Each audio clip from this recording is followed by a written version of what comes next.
حقیق الا ان لا اقول علی اللہ الا الحق قد جئتکم ببینۃ من ربکم فارسل معی بنی اسرائیل قال ان کنت جئت بآیۃ فأت بها ان کنت من الصادقین فألقى عصاه فإذا هي ثعبان مبین ونزع يده فإذا هي بيضاء للناظرين قال الملأ من قوم فرعون إن هذا لساحر عليم يريد أن يخرجكم من أرضكم فماذا تأمرون قالوا أرجه وأخاه وأرسل في المدائن حاشرين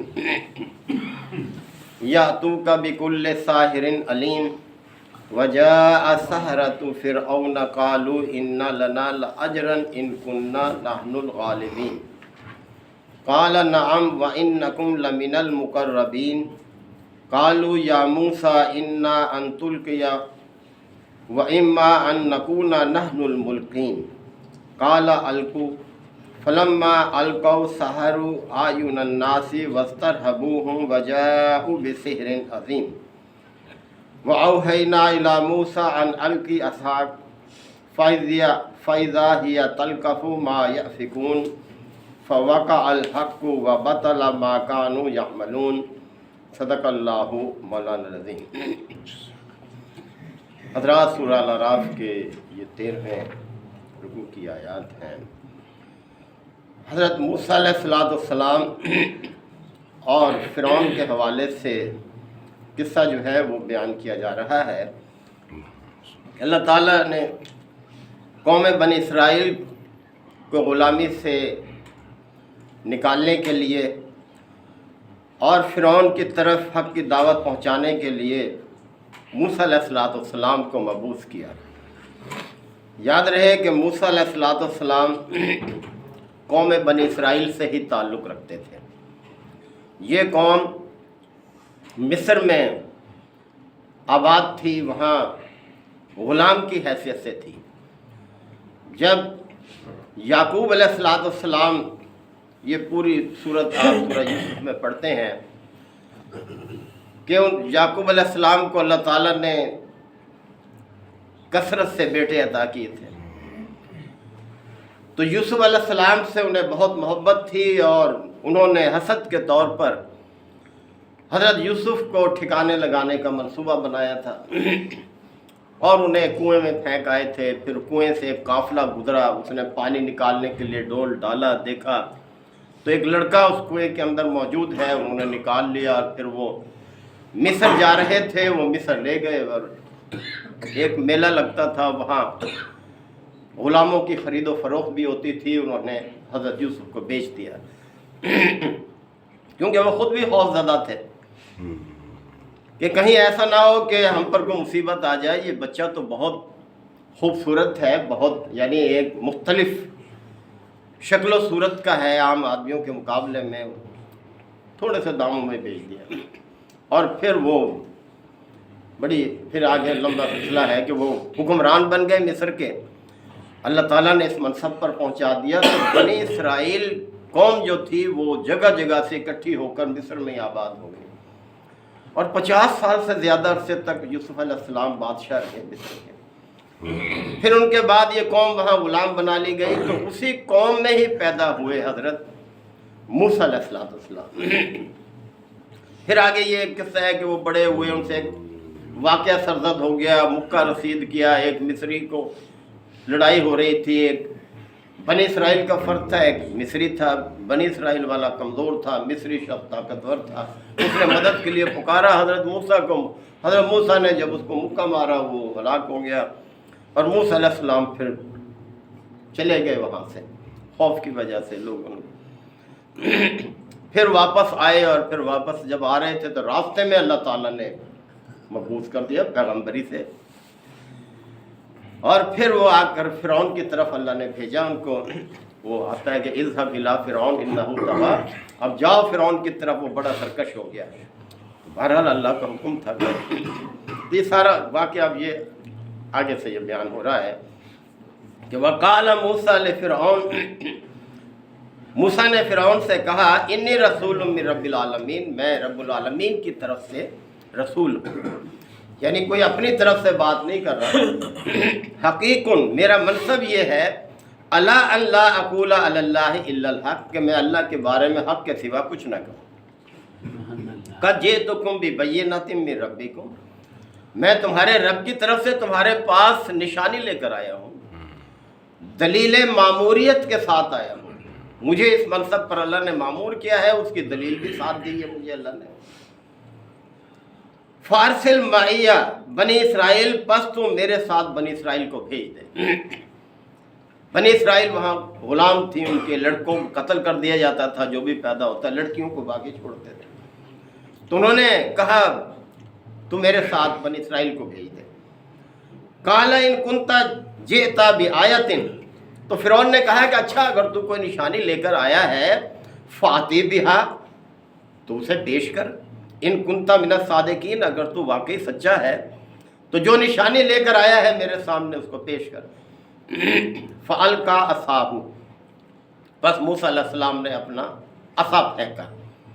درباری بیٹھے تھے، دربار لگا ہوا تھا، اس میں تنے تنہا دیکھیں اللہ کا پیغمبر کس طرح سے جرت کے ساتھ ایک بادشاہ وقت کے سامنے اللہ کی طرح۔ فائزہ ہی ثعبان مبین، تو وہ تو ایک جیتا جاگتا اژدہا بن گیا، یعنی وہ عصا جو تھا وہ ایسے دوڑنے لگا، بھاگنے لگا اژدہا۔ وَنَزَعَ يَدَاهُ، اور جب انہوں نے اپنا ہاتھ نکالا جیب سے باہر، فَإِذَا هِيَ بَيْضَاءُ لِلنَّاظِرِينَ، تو دیکھنے والوں کے لیے وہ چمکتا ہوا تھا، روشن تھا جیسے سورج کی روشنی۔ قَالَ الْمَلَأُ مِنْ قَوْمِ فِرْعَوْنَ، تو فرعون کی قوم کے جو سردار تھے وہ بولے إِنَّ هَذَا لَسَاحِرٌ عَلِيمٌ، یہ تو کوئی بڑا ماہر جادوگر ہے، ماہر جادو، ایک لاٹھی پھینکی ہے اور وہ اتنا بڑا اژدہا بن گیا، کوئی ماہر جادوگر ہے۔ یرید ان یخرجکم من ارضکم، یہ تو چاہتا ہے کہ تمہیں تمہاری سرزمین سے بے دخل کر دے، تمہیں نکال باہر کرے، یعنی خود قبضہ کرنا چاہتا ہے۔ فماذا تامرون، اب کیا فیصلہ کرتے ہو اس کے بارے میں کہ ہمیں کیا کرنا چاہیے اس کے ساتھ؟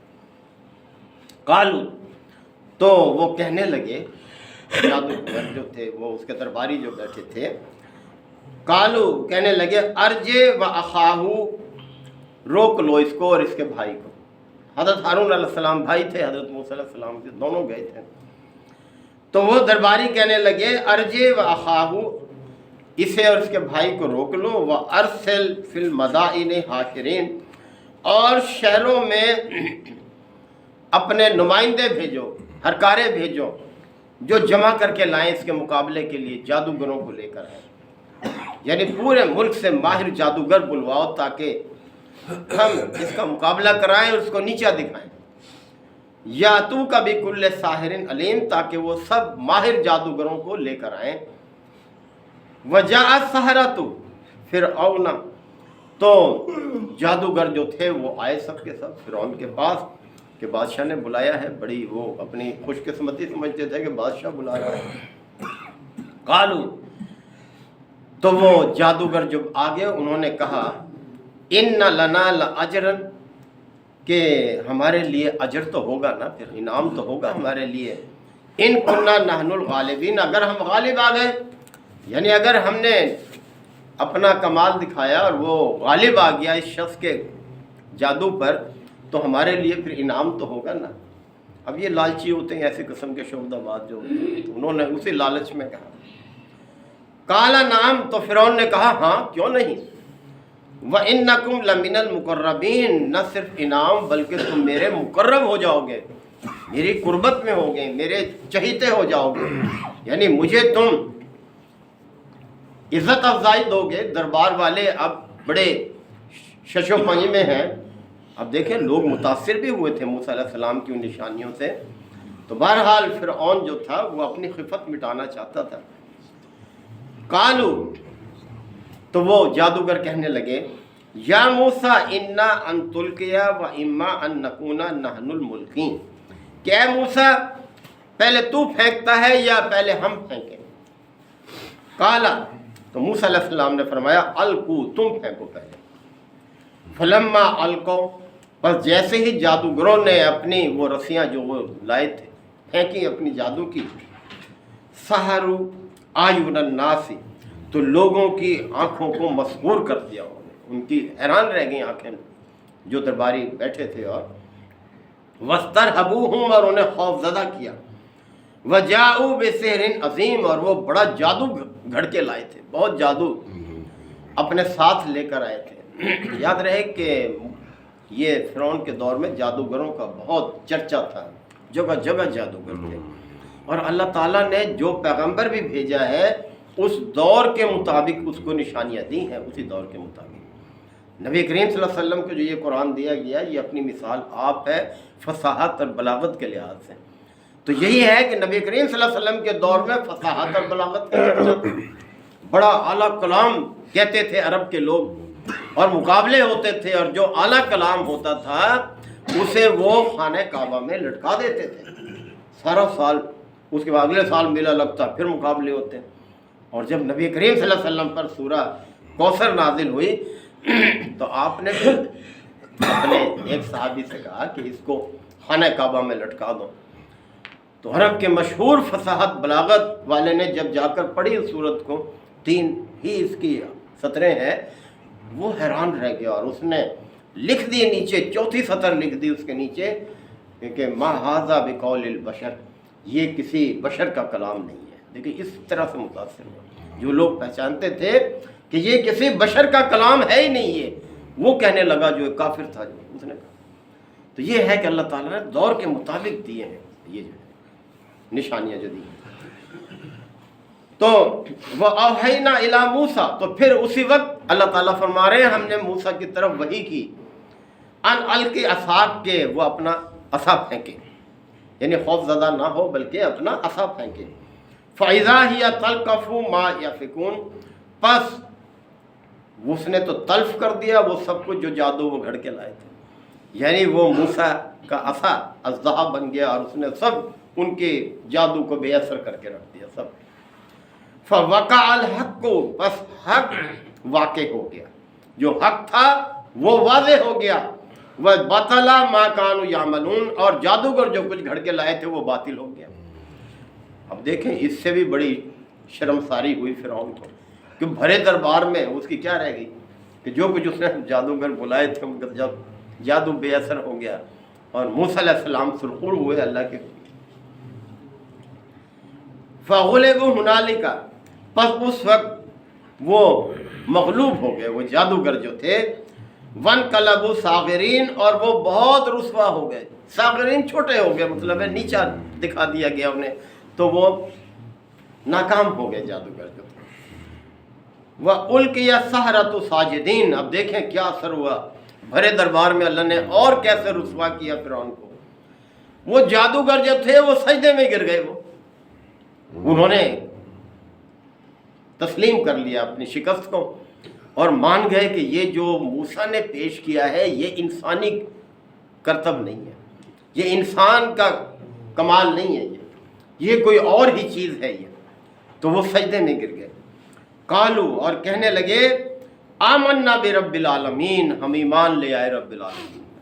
سبحان اللہ، دیکھیں یعنی انسان جب غور و فکر کرتا ہے، جب بصیرت کی آنکھ سے دیکھتا ہے تو حق اس پر واضح ہو جاتا ہے، لیکن جب اندھا بن جائے وہ آنکھوں کے باوجود بھی تو کوئی نصیحت اس پر عمل اثر نہیں کرتے، پھر اس پر جو ہے۔ تو فرعون اسی چیز کا شکار تھا، وہ اپنی بادشاہت کے حکم میں تھا۔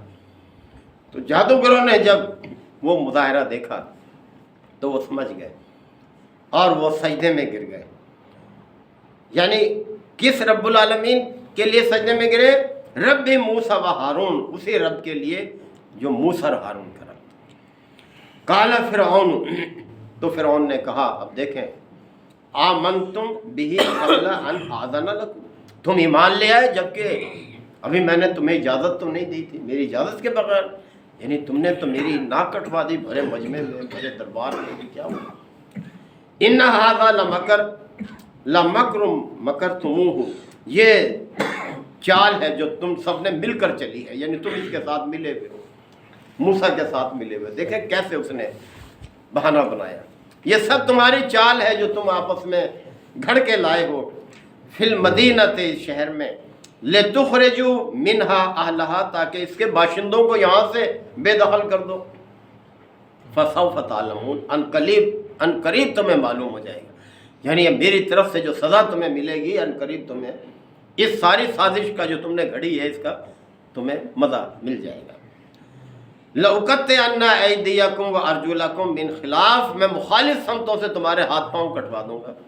یعنی دایاں ہاتھ کٹواؤں گا تو بائیں ٹانگ، اور تم عبرت کا نشان بن جاؤ گے پورے مصر میں. ثُمَّ لَأُصَلِّبَنَّكُمْ أَجْمَعِينَ، اور پھر یہ بھی ہے کہ میں تمہیں سولی پر چڑھوا دوں. یعنی میں باختیار ہوں.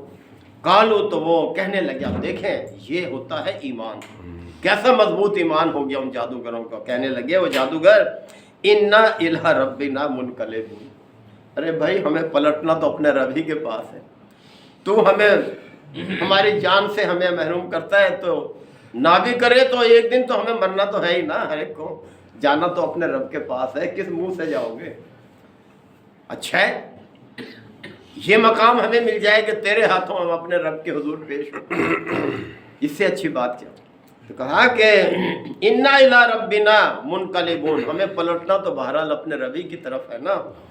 وَمَا تَنْقِمُ مِنَّا، اور تم ہم سے کیا بدلہ لے سکتا ہے؟ إِلَّا أَنْ آمَنَّا بِآيَاتِ رَبِّنَا، کہ ہمارا قصور کیا ہے، ہم صرف اپنے رب کی آیتوں پر ایمان ہی تو لائے ہیں. لما جاءتنا، جب وہ ہمارے سامنے آ گئی ہم نے پہچان لیا آیتوں کو اور ہم ان پر ایمان لے آئے. اور پھر انہوں نے دعا کہ ربنا افرغ علینا صبرا، اے ہمارے پروردگار تو ہم پر صبر کا فیضان کر. یعنی ہمیں ثابت قدمی بھی دے، ہم پر صبر کا فیضان کر. وتوفنا مسلمین، اور ہمیں مسلم ہی فوت کرنا، یعنی اسی حالت میں ہماری جان جائے. اور یہی ہم نماز جنازہ میں کہتے ہیں کہ ومن توفیتہ منا فتوفہ علی الایمان، کہ اللہ جب تو ہمیں فوت کرے تو ایمان کی حالت میں ہی ہمیں فوت کرنا، اور زندہ رکھے تو اسلام پر زندہ رکھنا ہے نا. نماز جنازہ میں یہی دعا ہے. تو یہی ہماری کامیابی ہے کہ مرتے دم تک، جیسے کہ ایک جگہ فرمایا نا کہ وَعْبُدْ رَبَّكَ حَتَّى يَأْتِيَكَ الْيَقِينُ، اپنے رب کی بندگی کرتے رہو یہاں تک کہ وہ وقت آ جائے جس کا آنا یقینی ہے. یعنی موت آ جائے، مرتے دم تک جو ہے وہ مسلم رہنا، تب اللہ کے ہاں اجر ہے. ورنہ اگر انسان ساری عمر بھی عبادت کرتا رہے اور آخر میں آ کر پھر جائے، مرتد ہو جائے، تو وہ سب رائے گا چلی جاتی ہے. اللہ تعالیٰ ہم سب کو آیات کو سمجھنے کے عمل کی توفیق عطا فرمائے. وآخر دعوانا الحمدللہ وکفا وسلام علی عبادہ الذین اصطفیٰ. ربنا آتنا فی الدنیا حسنۃ وفی الآخرۃ حسنۃ وقنا عذاب النار وادخلنا الجنۃ مع الابرار یا عزیز یا غفار یا رب العالمین. ربنا لا تؤاخذنا ان نسینا او اخطانا، ربنا ولا تحمل علینا اصرا کما حملتہ علی الذین من قبلنا، ربنا ولا تحملنا ما لا طاقة لنا به واعف عنا واغفر لنا وارحمنا انت مولانا فانصرنا على القوم الكافرین. یا رب اغفر وارحم وانت خیر الراحمین. صلی اللہ تعالی علی خیر خلقہ محمد وآلہ وصحبہ اجمعین. الحمد للہ رب العالمین.